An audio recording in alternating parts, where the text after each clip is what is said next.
बच्चों, सुप्रभात। Online class में आप सभी का स्वागत है। मैं हरिश्चंद्र सिंह, कक्षा 9, विषय विज्ञान, अध्याय क्या हमारे आसपास के पदार्थ शुद्ध हैं? इस अध्याय को अध्ययन कराने के लिए आज मैं प्रथम कक्षा में उपस्थित हुआ हूँ। इससे पूर्व हमने आपको हमारे आसपास के पदार्थ के बारे में अध्ययन कराया था। उसमें विभिन्न बिंदुओं पर हमने चर्चा की थी, जैसे पदार्थ, गलनांक, ऊर्ध्वपातज, पदार्थ की कितनी अवस्थाएं होती हैं, टेम्परेचर, तापमान के पैमाने, डिग्री सेंटीग्रेड, फ़ारेनहाइट तथा केल्विन आदि पर अंकित प्रश्नों को हल भी हमने किया था। उसी के क्रम में आज हमारा ये अध्याय, इस अध्याय को अध्ययन कराने के लिए हमने इसको सरल तरीके से कुछ शिक्षण बिंदु लिए हैं। इन शिक्षण बिंदुओं की सहायता से इस अध्याय की शुरुआत करेंगे। यह शिक्षण बिंदु निम्नवत हैं। प्रथम शिक्षण बिंदु है पदार्थ, शुद्ध पदार्थ। पदार्थ का भी अध्ययन करेंगे, शुद्ध पदार्थ का भी अध्ययन करेंगे। मिश्रण, मिश्रण क्या होता है और मिश्रण कितने प्रकार के होते हैं, इस बिंदु के द्वारा हम अध्ययन कराएंगे। नंबर 3, विलयन क्या है? विलयन का हम अध्ययन करेंगे, विलयन क्या होते हैं। उसके साथ साथ नंबर 4, विलयन के गुण, विलयन के गुणों के बारे में हम आपको अध्ययन कराएंगे। हम इस अध्याय की शुरुआत करते हैं और प्रथम शिक्षण बिंदु की ओर चलें, जिसमें हमने 2 भाग किए हैं। नंबर 1 पे है पदार्थ। पदार्थ किसे कहते हैं? हमने इससे पूर्व की कक्षा में भी आपको पदार्थ के बारे में बताया था। उसमें हमने कहा था जिसमें द्रव्यमान होता है और जिसमें आयतन होता है, पदार्थ कहलाते हैं। प्रत्येक पदार्थ की यही डेफिनेशन है, यही परिभाषा है। यहाँ पर पदार्थ 2 प्रकार के होते हैं। पदार्थ एक प्राकृतिक पदार्थ होते हैं, एक कृत्रिम पदार्थ होते हैं। कृत्रिम पदार्थ जिनको मनुष्य निर्मित करता है, जैसे ये मार्कर है, ये क्या है? कृत्रिम पदार्थ है। ये भी एक पदार्थ है। परिभाषा इसकी ही देखेंगे कि इसमें आयतन भी होगा और इसका द्रव्यमान भी होगा। जहां इसको रखेंगे, कुछ स्थान घेरेगा, वो इसका क्या कहलाएगा? आयतन कहलाएगा। और इसका भार तोलेंगे तो इसका वजन जो होगा वो क्या कहलाएगा? इसका द्रव्यमान या भार कहलाएगा। अर्थात पदार्थ वो हैं वो जिनमें द्रव्यमान होता है और आयतन होता है। पदार्थ 2 प्रकार के होते हैं, प्राकृतिक पदार्थ और कृत्रिम पदार्थ। कृत्रिम पदार्थ और प्राकृतिक पदार्थ दोनों में अंतर है। कृत्रिम पदार्थ मानव द्वारा निर्मित किए जाते हैं। जैसे हम अपने चारों ओर पदार्थों को देखते हैं तो कुछ पदार्थ ठोस होते हैं, कुछ द्रव होते हैं, कुछ गैस होते हैं। इस प्रकार से पदार्थ को हमने 3 भागों में विभाजित किया था। यहाँ पर पदार्थ की परिभाषा हमने दी है, संपूर्ण विश्व की, पूरे विश्व की वे वस्तुएं जो स्थान घेरती हैं और उनमें आयतन तथा द्रव्यमान होता है, पदार्थ कहलाती हैं। पदार्थ, इन्हें किसी भी भौतिक प्रक्रम के द्वारा अलग नहीं किया जा सकता। किसी भी भौतिक प्रोसेस के प्रक्रम के द्वारा पदार्थ को अलग नहीं किया जा सकता है। तोड़ने से ये अपने आकार को तो बदल लेती हैं, लेकिन इनका आयतन और इनके द्रव्यमान में अंतर आ जाता है। इस प्रकार से पदार्थ की परिभाषा संपूर्ण विश्व की वे वस्तुएं जो स्थान घेरती हैं और उनमें आयतन तथा द्रव्यमान होता है, पदार्थ कहलाती हैं। इन्हें किसी भौतिक प्रक्रम के द्वारा अलग नहीं किया जा सकता है। ये पदार्थ की परिभाषा सजीव तथा निर्जीव दोनों वस्तुओं पर लागू होती है। शुद्ध पदार्थ के बारे में आपने बाजार में भी देखा होगा कि शुद्ध पदार्थ क्या होते हैं। अक्सर आपने देखा होगा लिखा तो रहता है शुद्ध नमक, प्योर, शुद्ध, देखते हैं आप, लिखा हुआ शुद्ध घी, ये भी देखते हैं आप मार्केट में, शुद्ध दूध, ये सभी पे लिखा होता है शुद्ध। इसका क्या अर्थ है? एक साधारण व्यक्ति शुद्ध पदार्थ को कैसे विश्लेषित करता है, कैसे उसको समझता है? एक साधारण व्यक्ति के मन में एक ही विषय है कि शुद्ध पदार्थ वे हैं जिनमें एक ही प्रकार के तत्व पाए जाते हैं, वो शुद्ध पदार्थ हैं। एक ही प्रकार के पदार्थ तत्व पाए जाएं, वो सभी पदार्थ क्या कहलाते हैं? शुद्ध। लेकिन वैज्ञानिक दृष्टिकोण से इसको देखा जाए तो पदार्थ की परिभाषा क्या है? विभिन्न प्रकार के रासायनिक गुण जिनके गुण एक जैसे हों, वो शुद्ध पदार्थ कहलाते हैं। अर्थात ऐसे पदार्थ जिनमें उपस्थित सभी कण समान रासायनिक प्रकृति के हों तथा एक ही प्रकार के कणों से मिलकर बने होते हैं, शुद्ध पदार्थ कहलाते हैं।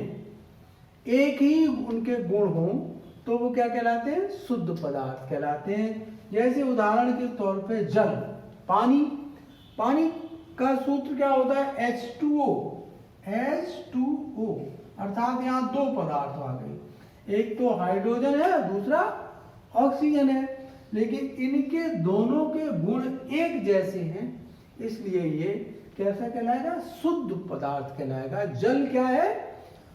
शुद्ध पदार्थ कहलाएगा, पहला। दूसरा नमक एक ही प्रकार के कणों तत्वों से मिलकर बना होता है, इसलिए यह भी क्या है? शुद्ध पदार्थ। नंबर 3, चीनी, शक्कर, शुगर कहते हैं, यह भी एक ही प्रकार के कणों से मिलकर बनी होती है, इसलिए यह शुद्ध पदार्थ के अंतर्गत आती है। ऐसे ही हम दूध में जल की मात्रा क्या होती है?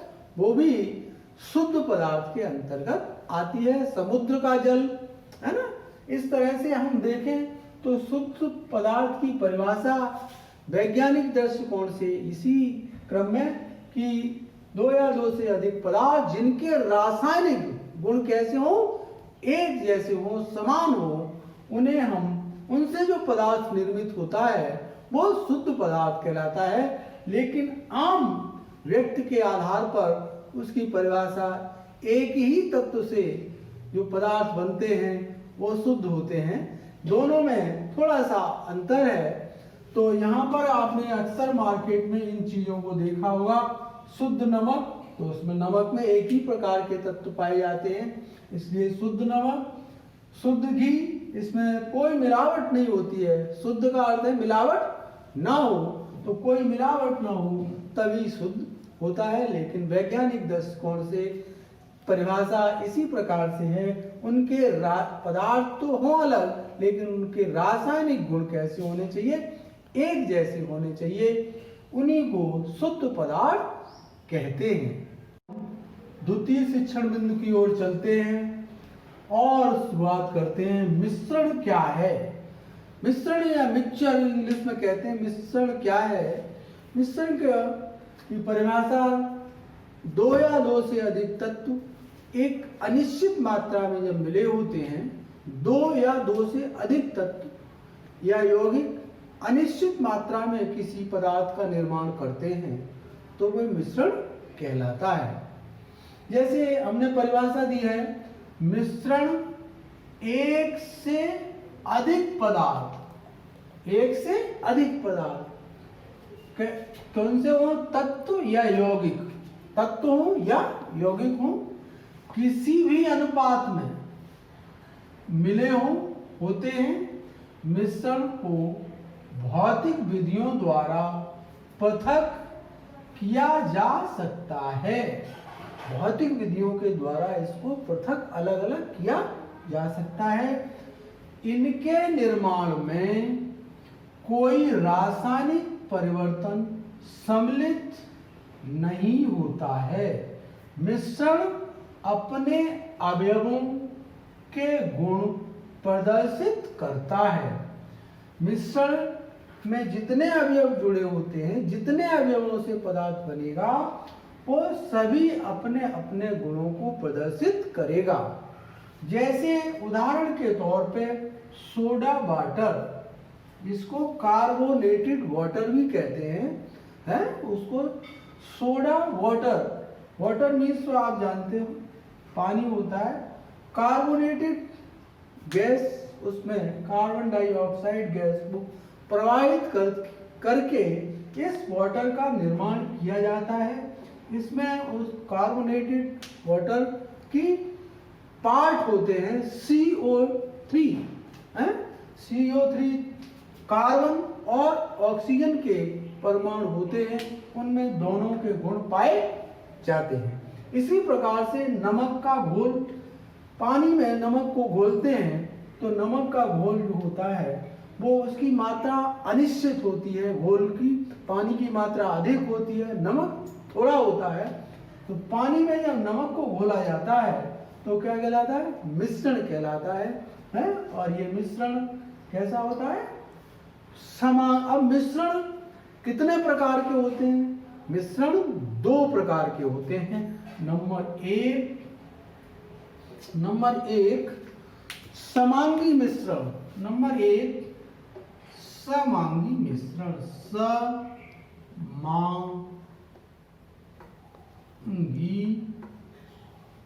मिश्रण।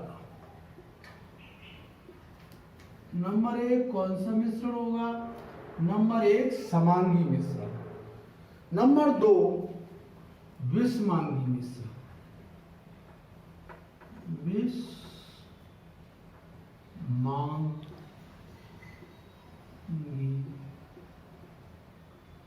मिश्रण।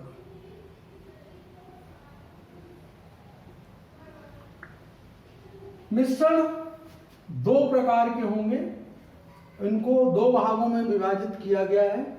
नंबर 1 समांगी मिश्रण, नंबर 2 विषमांगी मिश्रण। इसकी परिभाषा को हम परिभाषित करेंगे। अब हम समांगी मिश्रण की परिभाषा को परिभाषित करेंगे। ऐसा मिश्रण जिसका संघटन एक जैसा हो, समांगी मिश्रण कहते हैं। जो तत्व हो उनके एक ही प्रकार के गुण हों, उनके रासायनिक गुण एक प्रकार के हों, तो वो क्या कहलाएंगे, समांगी मिश्रण कहलाएंगे। स माने समान है, समांगी मिश्रण का है, जिसके समान गुण हो उसको समांगी मिश्रण कहते हैं। अब ऐसा मिश्रण जिसका संगठन एक जैसा हो, समांगी मिश्रण कहते हैं। हमने एक उदाहरण लिया NaCl।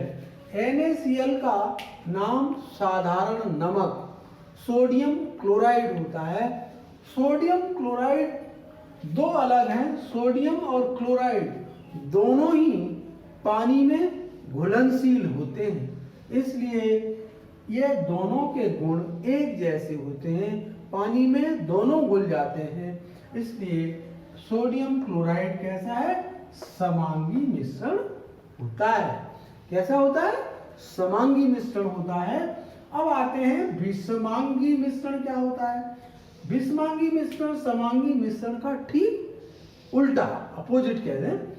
ऐसा मिश्रण जिसका संगठन एक जैसा नहीं हो, एक जैसा नहीं हो, क्या कहलाता है? विषमांगी मिश्रण कहलाता है।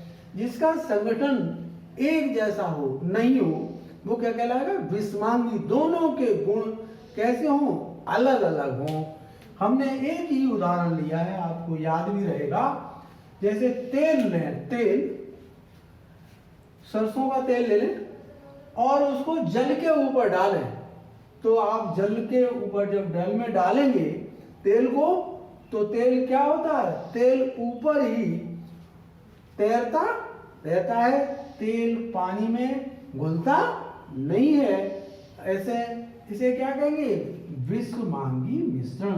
तेल और जल का मिश्रण जो होता है वो कैसा मिश्रण कहलाता है? विषमांगी मिश्रण कहलाता है। तो यहाँ पर आपने मिश्रण की परिभाषा को समझा। दो या दो से अधिक पदार्थ कैसी मात्रा में? अनिश्चित मात्रा में मिले होते हैं, उससे जो पदार्थ बनता है, चाहे तत्व हो चाहे यौगिक हो, उससे जो पदार्थ बनेगा उसको मिश्रण कहते हैं। मिश्रण दो प्रकार के होते हैं। समांगी मिश्रण, समांगी मिश्रण वो मिश्रण है जिनका संगठन एक जैसा होता है, वो समांगी मिश्रण कहलाते हैं। जैसे NaCl। विषमांगी मिश्रण क्या होता है? ऐसा मिश्रण जिसका संगठन एक जैसा नहीं होता है, उसे कहते हैं विषमांगी मिश्रण। जैसे तेल और जल। इस प्रकार से मिश्रण को आप समझ गए होंगे। अगला शिक्षण बिंदु है तीसरा, विलयन क्या है? विलयन क्या है? दो या दो से अधिक पदार्थों के समांगी मिश्रण को विलयन कहते हैं। दो हो या दो से अधिक पदार्थ कैसे हो? समांगी हो। समांगी हो तो उनको क्या कहते हैं? उनके मिश्रण को विलयन कहते हैं। अब विलयन एक बना के देखते हैं। हमने लिया है नींबू जल, सोडा जल, दो आदि और भी हो सकते हैं। एक विलयन के कणों में समांगिकता होती है। समांगिकता का अर्थ यह है कि नींबू और जल दोनों में एक दूसरे के प्रति क्या है? समांगिकता। गुण एक जैसे, रासायनिक गुण एक जैसे होते हैं। इसलिए नींबू का रस जल में घुल जाता है। कैसे घुल जाता है? हमने बताया था, नींबू को जब जल में डालते हैं, जैसे हमारे पास ये जल है, कांच का गिलास आपको देख रहा होगा, पानी की सतह है, इसको देख रहे होंगे। और नींबू इसमें जब डालेंगे, ये हमारा नींबू है, नींबू के रस को इसमें डालेंगे तो आप देखेंगे, पहला प्रश्न ये है, क्या इसकी सतह बढ़ जाती है? जो यहाँ पे सतह बनी हुई है, तो आप देखेंगे क्या नींबू के रस को डालने से, एक डाल दिया हमने, यहाँ पर देखें, ये डाल दिया हमने। अब देखें क्या इसकी सतह बढ़ गई है? इसकी सतह नहीं बढ़ेगी। क्यों? जल के अंदर रिक्त स्थान होता है जिसमें नींबू का रस समावेशित हो जाता है, इसलिए इस जल की सतह नहीं बढ़ी। अब आप देखें, नींबू का रस पानी में क्या हो गया? मिल गया है, मिक्स हो गया है, मिक्सचर बन गया है। ये क्यों बन गया? ये है इसलिए है कि ये विषमांगी मिश्रण कहलाएगा। क्या कहलाएगा? विषमांगी। इसके अंदर, पानी के अंदर नींबू का रस घुल गया है, मिल गया है, इसलिए ये क्या कहलाएगा? विलयन कहलाएगा। क्या कहलाएगा? विलयन कहलाएगा। और विलयन की हमने आपको परिभाषा दी है, दो या दो से अधिक पदार्थों के समांगी मिश्रण को विलयन कहते हैं। नींबू का जल, सोडा जल आदि एक विलयन के कणों में समांगिकता होती है, समान रूपता होती है, इसलिए नींबू जल का स्वाद सदैव समान होता है। नींबू और जल का स्वाद दोनों कैसा होता है? एक जैसा होता है। ये नहीं कि नींबू का स्वाद खट्टा होगा, पानी का स्वाद अलग होगा। दोनों को जब पिएंगे तो आपको महसूस होगा नींबू और जल का स्वाद कैसा होता है? समान तरीके का होता है। क्यों होता है? क्योंकि ये समांगी मिश्रण है, इसमें पदार्थ मिल गया है। अब विलयन को कितने भागों में बांटा गया है? विलयन के 2 भाग होते हैं। नंबर 1 होता है विलेय,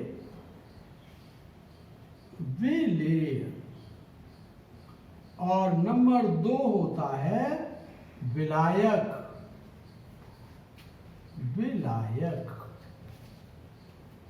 ये 2 भाग, विलयन के 2 भाग होते हैं, विलेय और विलायक। विलेय क्या होता है? विलयन के 2 भाग हैं, एक तो विलेय है और एक है विलायक। विलेय क्या होता है? विलयन का वह घटक जो कम मात्रा में उपस्थित होता है, विलेय कहते हैं। विलयन का वह घटक जो कम मात्रा में उपस्थित होता है, विलेय कहते हैं। जिसकी मात्रा कैसी हो? कम हो। जैसे पानी ले 1 गिलास और उसमें चीनी डालें, शक्कर डालें, तो कम मात्रा किसकी होगी? चीनी की कम मात्रा होगी, तो चीनी को क्या कहेंगे? विलेय कहेंगे। और किसमें हो घुलेगी? पानी में घुलेगी, तो चीनी क्या कहलाएगी? विलेय कहलाएगी। क्या कहलाएगी? विलेय कहलाएगी। ठीक है। नमक है, नमक को किसी गिलास में डालें और उसमें पानी डालें तो एक विलयन प्राप्त होगा, और वो नमक क्या कहलाएगा? विलेय कहेगा। किस में घुलेगा? पानी में घुलेगा। पानी की मात्रा अधिक होगी, नमक की मात्रा कम होगी। तो विलेय समझ गए होंगे आप लोग। विलयन का वह भाग, वह घटक जो कम मात्रा में उपस्थित होता है, वो विलेय कहलाता है। दूसरी परिभाषा है विलायक। विलायक क्या होता है? विलयन का वह घटक जो अधिक मात्रा में उपस्थित होता है, विलायक कहलाता है। अधिक मात्रा में उपस्थित होता है तो वो क्या कहलाता है? विलायक कहलाता है। विलायक में विलय होता है। विलय जो होता है, विलायक में क्या होता है? घुलता है। तो अधिक मात्रा और कम मात्रा में आप समझ गए होंगे। जैसे हमारा ये गिलास का जल है, तो इसे क्या कहेंगे? जल को क्या कहेंगे? जल को कहेंगे विलायक। और ये नींबू है, इसको क्या कहेंगे? विलेय कहेंगे। नींबू को इसमें डालेंगे, ये देखिए नींबू का रस हमने इसमें डाला, तो ये बन गया विलयन। तो 3 चीजें आपके सामने आ गई। पानी की मात्रा अधिक है, इसलिए इसको कहते हैं विलायक। नींबू की मात्रा कम है, नींबू के रस की मात्रा कम है, इसलिए इसको कहते हैं विलेय। और दोनों को जब मिला देते हैं, पानी को और नींबू के रस को, तो क्या बन जाता है? विलयन बन जाता है। तो आपने विलयन के बारे में समझ लिया होगा। विलयन आप बना सकते हैं। तो विलयन की परिभाषा, विलेय क्या होते हैं, विलायक क्या होते हैं, इस प्रकार से विलयन को आपने समझा। विलयन के गुण, चतुर्थ पॉइंट है शिक्षण बिंदु का, विलयन के गुण क्या होते हैं। विलयन के क्या गुण हैं उनके बारे में हमने लिखा है। विलयन एक समांगी मिश्रण होता है। जैसा कि आपने अभी पढ़ा कि विलयन कैसा है? विलयन एक समांगी मिश्रण है। तो नंबर 1। नंबर 2, विलयन के कण बहुत छोटे होते हैं। विलयन के कण इतने छोटे होते हैं कि उनको हम नग्न आंखों से देखना नहीं संभव है, नहीं देख सकते। अर्थात विलयन के कण अत्यधिक छोटे होते हैं, इसलिए उनको नग्न आंखों से देखना संभव नहीं है। नंबर 3 है, विलयन स्थायी होते हैं। विलयन कैसे होते हैं? स्थायी होते हैं। विलयन के कण गुरुत्व के कारण बर्तन की तली में नहीं बैठते हैं। आपने देखा होगा विलयन जब बनाते हैं, दवा का विलयन हो चाहे पानी का जो बनाते हैं, नींबू पानी है, नमक पानी है, चीनी का घोल है, वो सब हम बनाते हैं तो आपने देखा होगा कि चीनी के कण नीचे तली में नहीं बैठते हैं, वो पानी के अंदर क्या हो जाए, समावेशित हो जाते हैं। किसके कारण? गुरुत्व के कारण बर्तन की तली में नहीं बैठते हैं, भूल जाते हैं। अगला बिंदु है 4, छानकर विलेय के कणों को अलग नहीं किया जा सकता। हमने कोई विलयन बनाया जिसमें हमने नींबू पानी का मान लीजिए कोई विलयन बनाया, अब आप उसे छानकर अलग नहीं कर सकते हैं, क्योंकि नींबू के जो गुण हैं वो उसमें पूरी तरह से उसके पानी के रिक्त स्थान में बिल्कुल कैसे हो जाते हैं, समावेशित हो जाते हैं। इसलिए छानकर नींबू के रस को अलग नहीं किया जा सकता है। इस प्रकार से विलयन के कुछ प्रमुख गुण हमने आपको अध्ययन कराए, शायद आपकी समझ में आए होंगे। आज जो हमने आपको शिक्षण बिंदुओं के द्वारा इस अध्याय का अध्ययन कराया है, उसमें हमने गृह कार्य के लिए आपको कुछ प्रश्न दिए हैं। इन प्रश्नों को आशा करता हूँ कि आप अच्छी तरह से लिख के लाएंगे और इनको याद भी करेंगे। प्रश्न नंबर 1 है, शुद्ध पदार्थ किसे कहते हैं? ये हमने परिभाषा आपको दी है, शुद्ध पदार्थ किसे कहते हैं, लिखेंगे। प्रश्न नंबर 2, मिश्रण क्या है? मिश्रण क्या है, परिभाषा इसकी लिखेंगे। प्रश्न नंबर 3, विलयन किसे कहते हैं?